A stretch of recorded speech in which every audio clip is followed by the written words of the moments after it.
अमर astrology में आपका स्वागत है दोस्तों। मैं हूं अमर सिंह चौहान। जैसे हमने एक घोषणा की थी कि हर महीने 2 जन्म कुंडली का फ्री विश्लेषण करेंगे और ये सुविधा उन लोगों के लिए है जो हमारे पहले कस्टमर रह चुके हैं।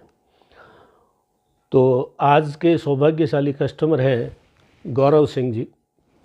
ये हमारे शुरू के दिनों के कस्टमर है। जब हमने अमर एस्ट्रोलॉजी शुरू किया था तो आरंभ के कुछ दिनों में ये इन्होंने जन्मपत्री बनवाई थी।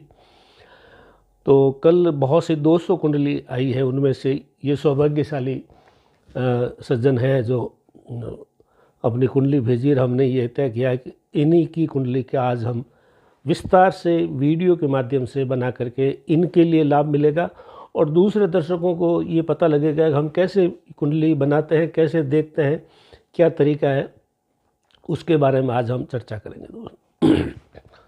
गौरव सिंह जी की जन्म तारीख 24 जून 1994 है। 5:15 सुबह का जन्म है, अर्ली मॉर्निंग का। बड़ौद गांव है इनका, वहाँ से इनका जन्म हुआ है। इन्होंने हमें कहा है कि मेरा नाम सहित भी आप कुंडली बनाएं तो अच्छा रहेगा, तो हमने उनके नाम के सहित बनाई है। इनकी मिथुन लगन की कुंडली है। ये 3 नंबर पहले घर में जो संख्या होती है वही लगन होता है, तो ये पहले नंबर मिथुन लगन है और चंद्रमा जहाँ होता है वो राशि कहलाती है। तो ये चंद्रमा जो है ये 9 नंबर पे है, तो राशि इनकी धनु हो गई। नक्षत्र इनका पूर्वाषाढ़ा हो गया। पहले घर के अंदर जो संख्या लिखी हुई होती है वो लगन होता है और चंद्रमा जहाँ होता है वो राशि होती है। तो ये आपकी जानकारी के लिए बता दें। अब हम चलते हैं थोड़ा इनकी महादशाओं के बारे में देख लेते। अभी इनको चंद्रमा की महादशा 2017 से मार्च 2027 तक चल रही है, वो गुड है, अच्छी है। और 27 के बाद में इनको मंगल की दशा लगेगी जो मार्च 27 से लगा करके मार्च 2037 तक है। ये भी इनके लिए गुड है। दोनों दशाएं गुड है। गुड इसलिए है कि चंद्रमा की दशा केंद्र के स्वामी की ये है, ये केंद्रेश है, तो इसकी दशा हमेशा अच्छी होती है। और मंगल की दशा भी गुड इसलिए है कि 11वें भाव में प्रत्येक ग्रह अच्छा फल देता है। तो ये दोनों दशा इनके लिए अच्छी है और आगे की दशा फिर बाद में देखेंगे। अभी जो चालू दशाओं की बात कर रहे हैं, अब इसके बारे में अब हम देखते हैं कि ये ग्रह जो बैठे हैं उनसे कितने राजयोग बन रहे हैं और कोई अशुभ योग है तो कौन से है और क्यों। तो सबसे हमेशा पहले शुरुआत कुंडली करने का तरीका ये होता है, पहले घर का स्वामी कहाँ बैठा है, यानी लग्नेश कहाँ बैठा है, ये यहीं से कुंडली देखने की शुरुआत होती है। तो यहाँ इनका लग्नेश जो है बुध होता है, मिथुन राशि का स्वामी बुध होता है। बुध खुद के घर में ही लगन में ही बैठा है, ये पहला राजयोग है। अगर कोई लगन का स्वामी लगन में ही बैठा हो तो राजयोग बनता है। तो ये राजयोग बना और इससे 3 राजयोग बने इनके। पहला तो लगन का स्वामी लगन में बैठा, ये राजयोग बना। दूसरा लगन का स्वामी खुद की राशि में बैठा है और केंद्र में है, तो भद्र पंच महापुरुष योग बनता है। ये भी एक बहुत बड़ा राजयोग बना जाता है। ज्योतिष में 5 तरह के पंच महापुरुष योग होते हैं, जिसमें से बुध से जो बनता है वो भद्र पंच महापुरुष योग बनता है। तो ये इनके भद्र महापुरुष योग भी बना हुआ है। तथा सूर्य के साथ बैठे हैं पहले घर में तो बुधादित्य योग भी बना है। सूर्य और बुध साथ में होते हैं तो बुधादित्य योग बनता है। पहले घर में जो सूर्य होता है वो आदमी को तेजस्वी, स्वाभिमानी और आत्मविश्वासी और बहुत बड़ा मतलब आदमी को मजबूत बनाता है। और बुध जो है ज्ञान का और विद्वान बनाने का सूचक है। तो पहला घर इनका बहुत बलवान है। पहले घर का स्वामी पहले घर में है। बुध पंच महापुरुष योग भद्र योग बना रहा है। सूर्य यहाँ बैठा है, ये भी बहुत ही बड़ी बात है। ये अच्छा मतलब एक ही घर में 3 राजयोग बन गए। फिर देखिए गुरु यहाँ बैठा है 5वें घर में। हमने एक वीडियो बनाया था पहले पवित्र आत्मा का, आपने देखा होगा। तो उसमें ये था कि अगर गुरु 1, 5 और 9 यहाँ बैठा होता है तो आदमी पवित्र आत्मा होता है, प्योर सोल होता है। तो ये इनका गुरु यहाँ बैठा है जो पवित्र आत्मा का सूचक है। तो ये बहुत बड़ा एक राजयोग हो गया। और गुरु यहाँ बैठा हुआ और भी कई फल देते हैं। गुरु जो है लाभदायक होता है। फिर शनि जो है, ये शनि 11वें घर में बैठा है, यानी खुद के घर में बैठा है। शनि जब खुद के कोई भी ग्रह अपने खुद के घर में बड़ा सुरक्षित होता है, अच्छा फल देता है। शनि जो है ये भाग्य भाव कहलाता है। ये 9वां घर है, घर 9 है, हालांकि राशि यहाँ पे कुंभ है लेकिन ये घर 9वां है, 9th हाउस। यहाँ शनि जो है बहुत ही बड़ा बलवान होता है, धर्मात्मा और गूढ़ रहस्यों का ज्ञाता, और ज्यों ज्यों आयु बढ़ती है वैसे वैसे सफलता देता है। तो शनि इनके लिए बहुत ही अच्छा है और आयु बढ़ने के साथ साथ सफलता देगा और आदमी को आध्यात्मिक बनाता है, स्पिरिचुअल बनाता है, आदमी को आध्यात्मिक की तरफ, जो धर्म की तरफ, जो इस तरह की चीज़ों की तरफ लेके जाता है, वो शनि इनका बहुत ही अच्छा है। मंगल ये यहाँ बैठा है शव राशि में, खुद की राशि में। मंगल मेष राशि और वृश्चिक राशि का स्वामी होता है। मंगल 11वें घर में बैठा है। 11वें घर में बैठा हुआ हर तरह का ग्रह फल अच्छा देता है, चाहे वो अशुभ ग्रह हो या शुभ ग्रह हो। तो मंगल यहाँ पे 11वें घर में बैठा है और केतु जो है ये भी 11वें घर में बैठा है। मंगल और केतु दोनों ही बहुत बलवान इनकी कुंडली में और 11वें घर में बैठा है, और इसीलिए मंगल का आगे आने वाली दशा भी इनकी बहुत अच्छी होने वाली है।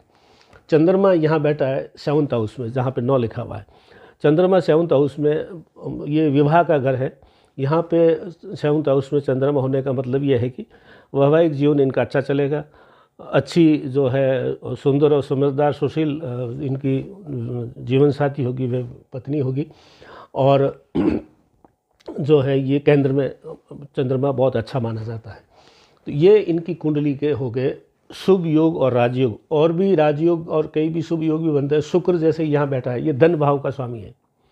धन भाव में शुक्र बैठना, और ये अपने आप में बहुत बड़ा राजयोग है। धन भाव में शुक्र भी खुद धन देने वाला है, धनदायक होता है। तो इनके पास संपत्ति वगैरह की कोई कमी नहीं रहेगी, और जीवन में यदा कदा सर्वदा कुछ न कुछ इनके धन की संबंधी लाभ इनको मिलता रहेगा। तो ये भी इनके लिए लाभ पड़ते हैं।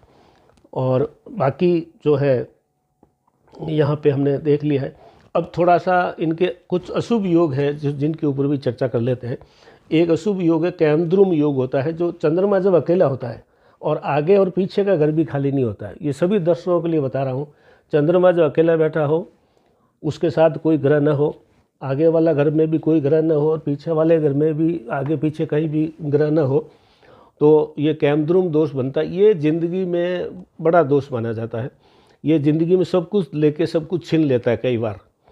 तो इसका जो उपाय होता है वो हम अक्सर भेजते हैं, राम दरबार की पूजा करें जीवन भर, और एक नदी या नहर के पास में चालू पानी होता है, वहाँ भी एक उपाय होता है, तो वो हम अक्सर भेजते हैं। तो इनको हम वो उपाय भेज चुके हैं, दोबारा भेज देंगे अगर इनको आवश्यकता होगी तो। दूसरा अशुभ योग है, गुरु बहुत अच्छा है यहाँ पे, लेकिन राहु की साथ में होने से ये गुरु चांडाल दोष बन गया। तो गुरु चांडाल दोष में क्या होगा, कभी कभी ज्ञान और शिक्षा का उपयोग ज़िंदगी में अच्छे ढंग से नहीं हो पाता है। तो ये एक जो है दोष है, तो इनका भी एक उपाय होता है।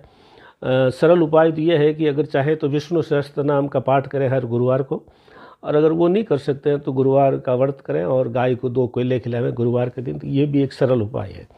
तो ये आज देखिए, कल ही हमने घोषणा की थी, बहुत सी जन्मपत्री आई, उसमें से इनकी जन्मपत्री हमने छांटी है और इसका आज हमने विश्लेषण किया है। और ये हमारा विश्लेषण और भी ज़्यादा होता है, 2 घंटे लगते हैं कुंडली बनाने में, लेकिन इसमें क्या इनकी बनी बनाई कुंडली इन्होंने भेज दी थी, और हम उन्हीं की विश्लेषण करेंगे। जो बनी बनाई कुंडली भेजेंगे तो हमारे को ये सब ढूंढना नहीं पड़ेगा, तुरंत इस पर लिखा और विस्तार से चर्चा कर ली। तो ये एक सौभाग्यशाली है। और इस महीने का ये कल ही घोषणा की थी, ये पहली जन्म कुंडली का हमने विश्लेषण कर लिया है, और ये चाहेंगे तो और कभी बात करेंगे तो विस्तार से हम इनका जवाब भी देंगे। और ये कुंडली हम आज शाम तक अपलोड भी कर देंगे यूट्यूब पे, जो ये भी देख सकते हैं और सब लोग भी देख सकते हैं हमारा कुंडली देखने का तरीका क्या है। बिल्कुल सरल तरीके से हम चीज़ों को समझाने की कोशिश करते हैं। और एक कुंडली इस महीने हम और करेंगे जो है विश्लेषण, वो लास्ट हफ्ते में या कहीं 25 तारीख के आसपास करेंगे। तो गौरव सिंह जी को बधाई और धन्यवाद। सभी दर्शकों से मेरे जो है उनको व्यूवर्स से मेरा उनसे निवेदन है कि अगर आप हमारे पुराने कस्टमर हैं तो हमें आप अपने जो हमारी बनाई हुई कुंडली की फ़ोटोकॉपी भेजेंगे, तो आप उसमें लिख सकते हैं नाम के साथ कुंडली बनानी है या बगैर नाम के साथ तारीख से बनानी है, वो जैसे भी होगा। लॉटरी से खुलेगा, इसलिए आप इसमें ये नहीं देगी, क्योंकि मात्र 2 कुंडली हम हर महीने कर पाते हैं क्योंकि समय बहुत लगता है। तो 2 कुंडली करेंगे, उसमें हम कोई न कोई लॉटरी का फार्मूला बना रखा है। जैसे हमने ये समय बनाया था कि सबसे प्राचीन जो हमारे ग्रह कस्टमर है उनकी कुंडली लेंगे आज। तो आज हमने ये बनाया, एक हम आगे बनाएंगे तो उसके भी बता देंगे। तो अमर एस्ट्रोलॉजी के सबसे सभी को धन्यवाद, बधाई ये वीडियो देखने के लिए। और मेरा निवेदन है कि हमारे एस्ट्रोलॉजी चैनल को लाइक करें, सब्सक्राइब करें, मित्रों दोस्तों को जोड़ें। और आपने जो प्रेम और स्नेह हमें दिखाया है उसके हम अभिभूत हैं और आपको उसके लिए धन्यवाद देते हैं। धन्यवाद। अमर एस्ट्रोलॉजी।